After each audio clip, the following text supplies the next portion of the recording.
So Julia, if let's just say you were that VP of sales. So you would say, Neil, right, so next week we've got a 30-minute interview. Please make sure you're on time. I'm like, cool, great. So my first question to you, Julia, is what are you expecting to see in that interview? What are your expectations? Could you please tell me what I need to do to prepare for that meeting to make best use of your time?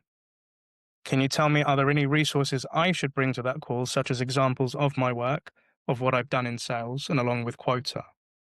And also, um, that when we have the meeting, that we have a little bit of time for feedback towards the end of it. That's my ask of you. So it's what do you want in this call? What do you want to see? And what can I do to be best prepared for that? And I do this today with my renewal calls with my customers and QBRs, but I still did this when I was going for jobs. So once you've got all of that, you can then prepare and you know what's being asked of you. But the other thing that we must have think is they may throw a wild card and we have to be prepared for that. And I asked myself, what objections could this Julia have against me going for this role? And I list out 3 to 5 potentials. And I kind of rehearse in my head, how would I respond to that question that might stump me? The more prepared you are, the more better than when it happens in the actual call. And then when it gets to the end of that interview, the VP of sales, Julia, may say, Neil, do you have any more questions for me? And I'll be like, yes, 2. First question, is there anything you feel that I've done in this interview that's caused you a concern? So I want to pull up the potential objection before the call ends.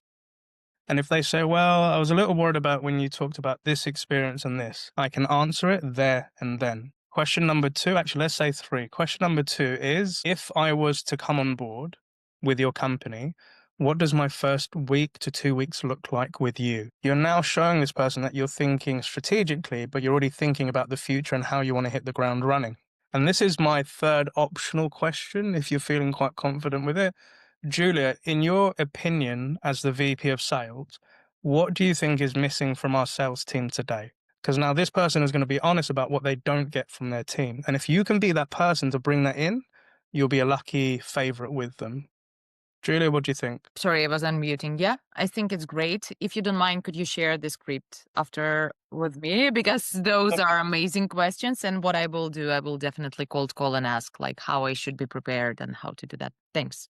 Thanks. 100%. And whilst I get that ready, Darcy, hit us. I think it's a very simple one. And I imagine everyone already does it, but what I've always done after the interview, I'd always, even a day after, I'd always send an email or a text and just be like, thank you so much for your time. Like, so was here. Like, I think I'm gonna like fit great. Like, it seems like a really good place to work for.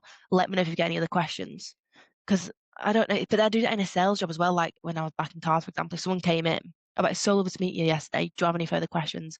Or before someone, this is the same as car sales, but in an interview, I wouldn't let them leave the showroom. I'd be like, have you asked me every single question? Because if you go home, you're not going to make a proper decision. Same as an interview. If the interviewer hasn't asked you all the questions, they're going to sit there thinking, we don't know if she's good at that. We don't know about her experience in that. So just say like, is there anything else you want to ask me, as random as it is? Like open the floor up just for them to literally ask me anything.